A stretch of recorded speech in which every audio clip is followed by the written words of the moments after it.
Hello and welcome. You're listening to Exposure Radio with me, Rachel Hughes, and on this programme we're going to be talking about the issue of early birds. People that have to, for whatever reason, wake up and begin their day while most of us are still sleeping. We're going to be talking about the impacts that this lifestyle can have on your health, quality of life, and whether or not it is truly necessary in this day and age. With me to discuss it is Amy McClelland, head of our local sleep clinic, and both myself and my producer, Will Fuchs, are on hand to share our experiences with early starts and late nights as the programme progresses. And don't forget, if you would like to share your reactions about today's conversation, visit Exposure's Facebook or Twitter by searching Exposure USW and tell us about your early bird routines or experiences with the hashtag ExposureEarlyBirds. And stick around to the end and we will tell you some other ways you can get involved and also watch content created by the guys at Exposure TV about this issue. So Amy, could you please explain, first of all, what your clinic does and what your role is there? Okay, well, Sleep Wales was set up 2 years ago. Myself and another medic called Dr. Dev Banerjee realised really that there weren't any good sleep services in Wales, and by good I mean accessible and so easy to access quickly for people who are in desperate need of some help with their sleep. So we set up the clinic, and originally it was myself and Dr. Banerjee. He then subsequently went to Australia, and now it's just me and sometimes another psychologist working from there. So what we do is we help people with a range of different sleep difficulties, mostly insomnia, people with chronic insomnia. We also help people with sleepwalking, nightmares, night terrors, small children as well who are struggling to sleep for whatever reason, and even people who are having to wear breathing machines at night, and that can often impact on their sleep. So helping them to get used to using those machines. So that's in a nutshell what we do. I do a lot of lecturing on the side. I've done some lecturing recently for UWIC, so teaching people more about sleep psychology. And I also work for the NHS in Birmingham. But yeah, Sleep Wales is a fantastic place, and we welcome people with all different sleep difficulties and do our best to help them get better sleep. As a general rule, why is sleep absolutely essential for people? That's a very good question, and it is essential for us, and often we don't even realise why. Well, we don't get enough sleep, we just feel awful. It's essential because if we don't get enough, it can affect us cognitively, so that can basically mean we can't our memory isn't quite as good, so if we haven't slept well, sometimes we can't remember things. We sometimes struggle to concentrate if we haven't slept well, and just our general alertness isn't as high. It can also affect our hormone levels, so we want different hormones to be going up and down, hormone levels to be going up and down at the right times of the day, and if we're not sleeping well, then that can be all off kilt. And also, if we're already not well, and then on top of that we're not sleeping well, that can really exacerbate any existing health or psychological health problems that we might be experiencing. And it's also important for cell renewal, so often if we're not sleeping well, our skin doesn't look quite as good. So for lots of different things, it's very important. And mood. Mm-hmm. Can I ask, are you an early bird? No, I'm not. I do have to get up early quite a lot, but I wouldn't. I mean, there are some people who have to get up at, say, 6 o'clock in the morning. I get up between 7 o'clock and 8 o'clock in the morning, and that's the earliest, really. But I know that some people have to get up a lot earlier than that, and I'm glad I'm not one of those people. What would you say is the minimum amount of sleep that we should get? Well, the general consensus is that we need at least 4 hours in one night to be able to function. Anything less than that, people really start to struggle. So 4 hours can be enough time to get the rest and recuperation, the bare minimum rest and recuperation that we need. So that's a minimum, but ideally an adult, say from 20 onwards, should aim to get at least between 6 to 8 hours sleep a night. What about yourself? What do you get? What do I get? Well, at the moment, I get at least 8 hours a night. Ooh. That's at the moment. I feel very happy at the moment with my sleep. But in the past, when I was a student, my sleep was a lot worse, and I experienced insomnia myself, and that's in part why I'm so interested in sleep. Oh. Mm-hmm. Now, before we get fully into this programme, Exposure Radio team member Holly Gardner has managed to get this for us. You're listening to Exposure Radio with me, Rachel Hughes, and with me is Amy McClelland from Cardiff Sleep Clinic. I suppose the big question in terms of one's health is, how can repeated early starts affect somebody? Mm-hmm. That's a very good question, and a few things actually come into mind. So early starts doesn't necessarily ring any alarm bells to me. We might not like getting up early, but actually getting up early in itself doesn't have to be such a problem, providing that we're getting up at the same time each day and that there isn't too much fluctuation between our wake-up times. And also what we have to do when we wake up. So if you have to wake up at 6 o'clock in the morning, but then you just have a 10-minute walk to work and you can sit and have a coffee and it's not too stressful, then that's okay. But what is often associated with being an early bird is, for example, having to wake up and then commute for an hour, and get on the underground, or I know people who have to commute for 2 hours every morning, and so that in itself, the lifestyle issues that can come with waking up really early are what, in my mind, are more significant. But actually, waking up early, as long as it's not too early, so say 6 o'clock, 7 o'clock in the morning each day can actually be quite a good thing if it's providing it at the same time each day.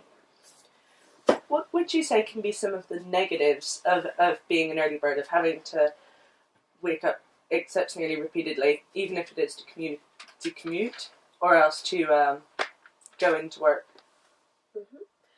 Some of the negatives, I would just say it can be quite a stressful thing.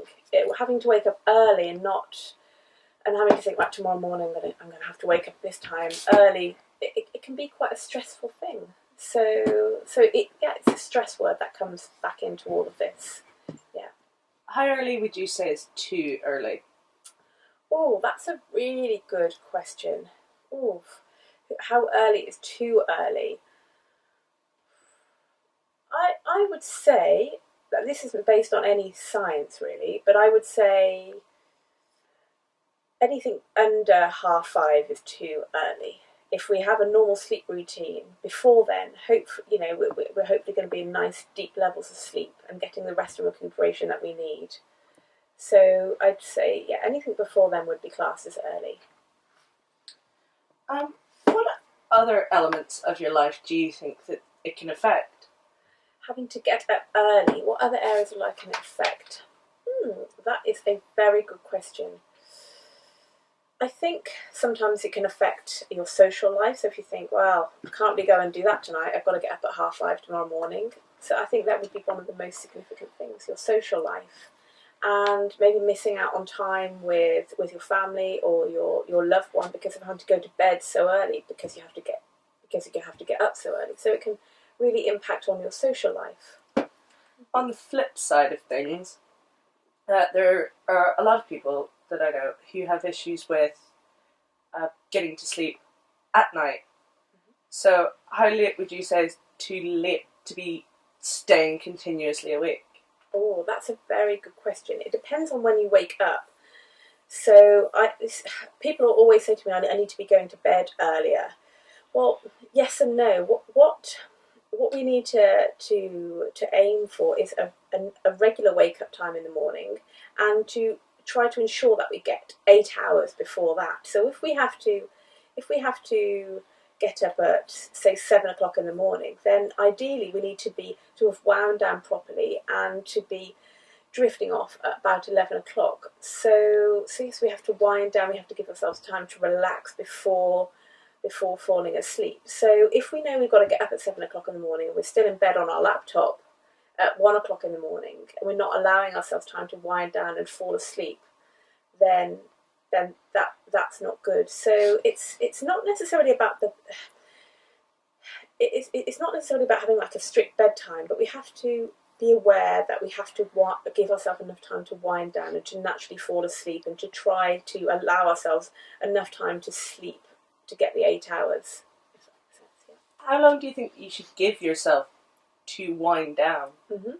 That's a good question. I would say at least 2 hours.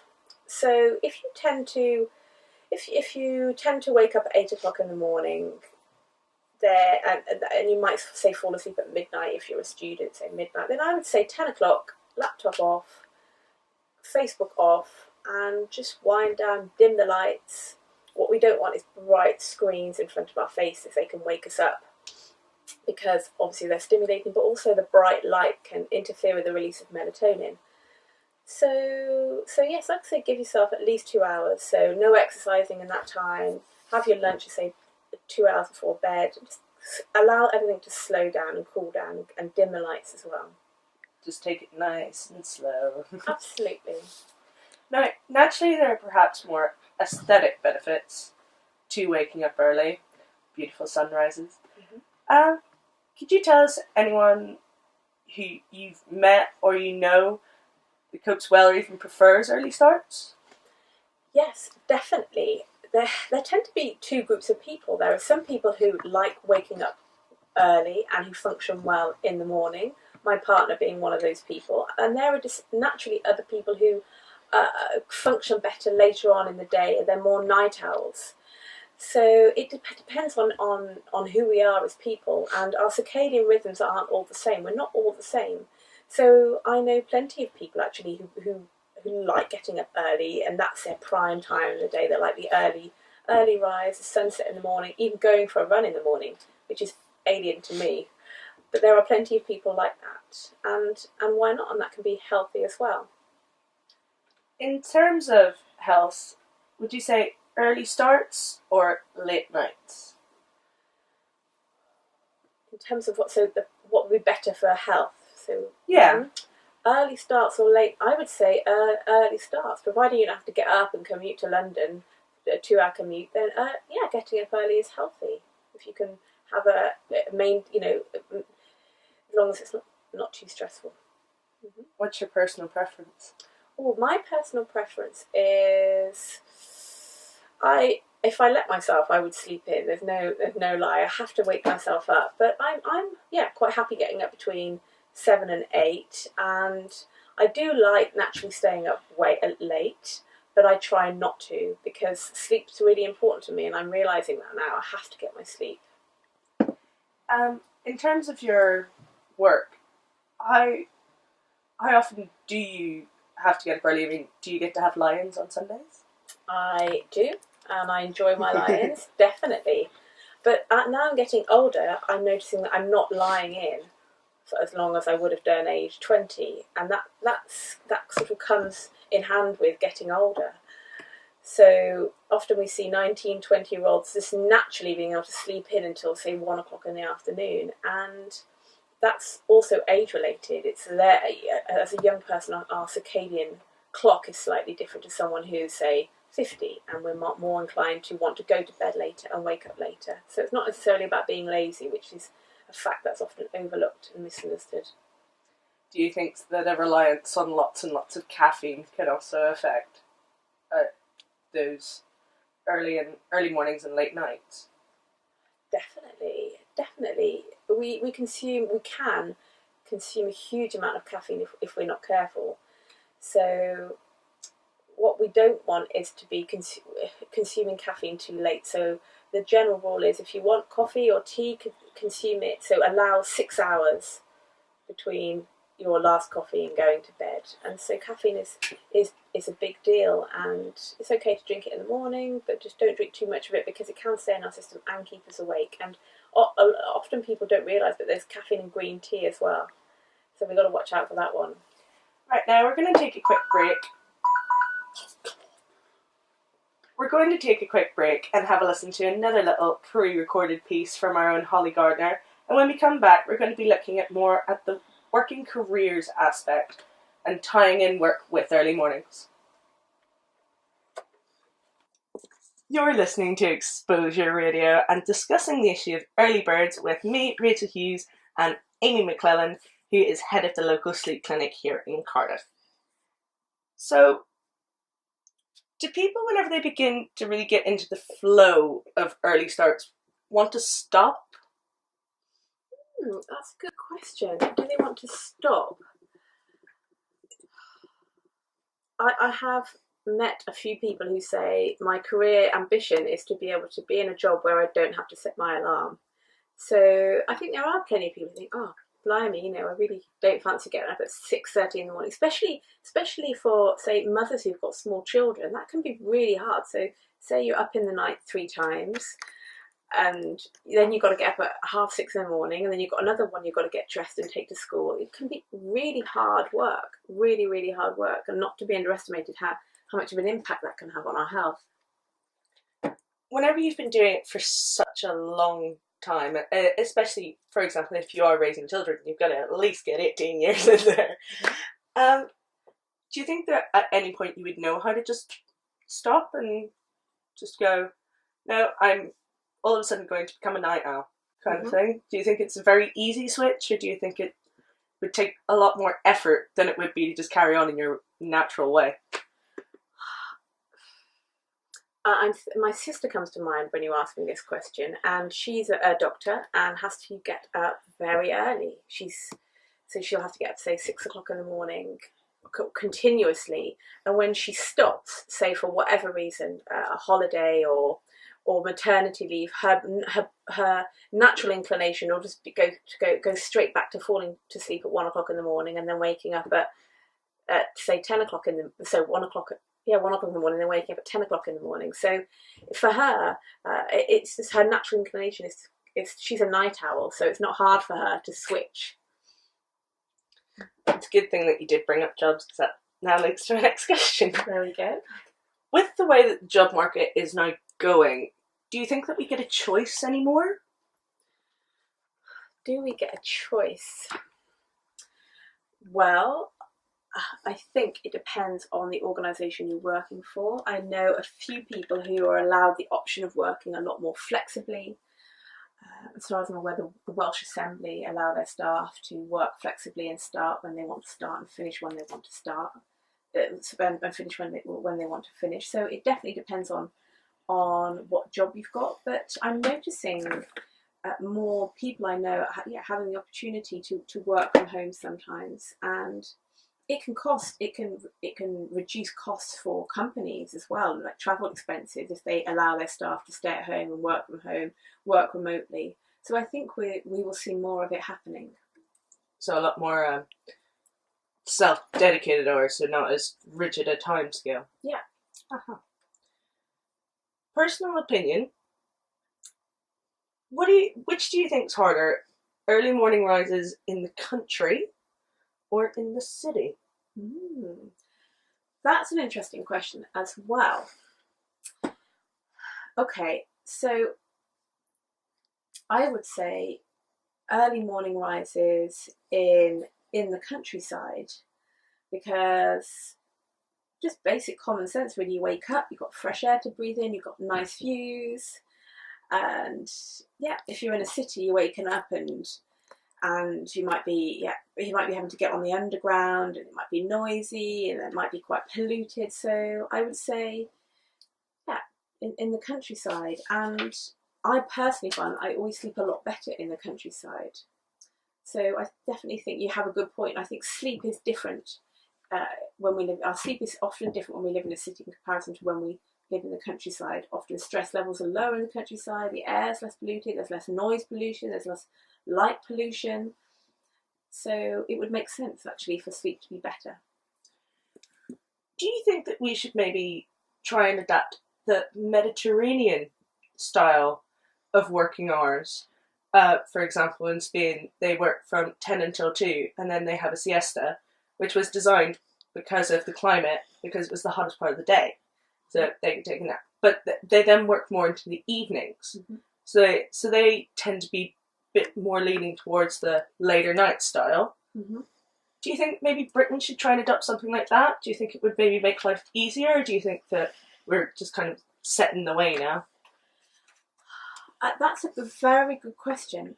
What I personally believe is that I think the 9 till 5 setup works quite well, but I do think that, like in the Mediterranean, we should have the option, if we want, to have a nap, even in the workplace. I know that might sound crazy, but in America, for example, Ben and Jerry's, they've got sleep pods for their staff to go to sleep in.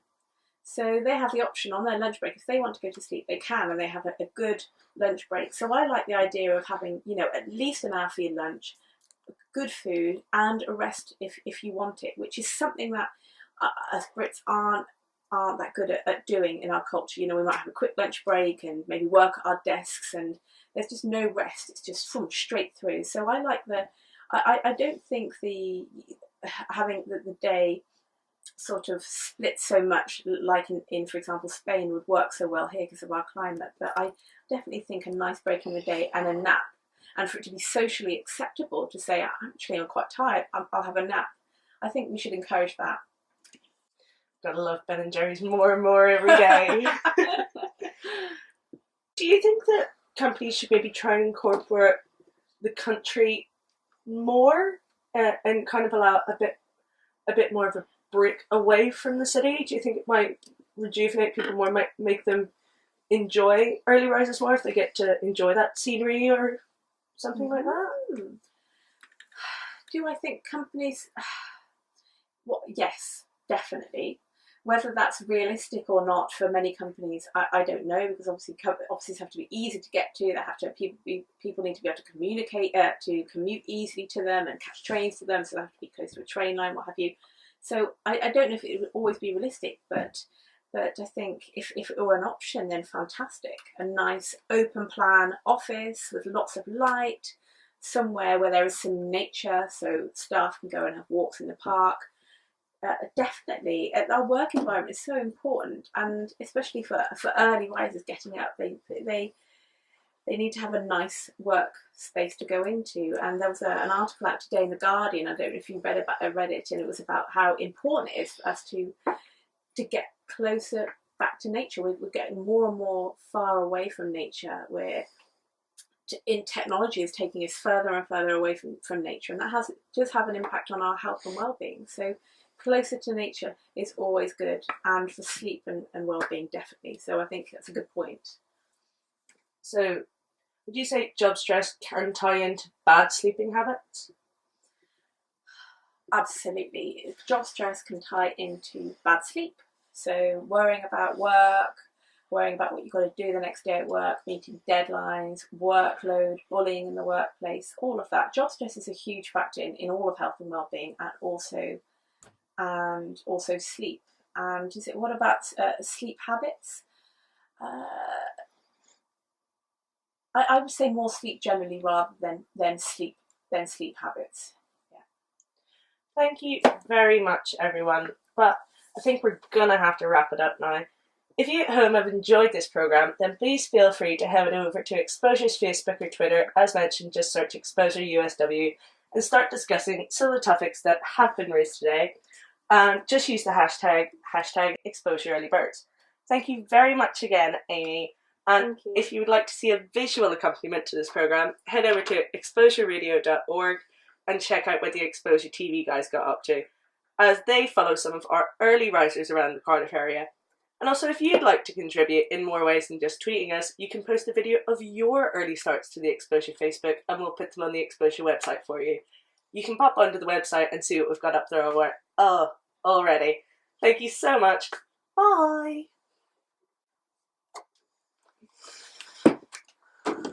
I think that was really good.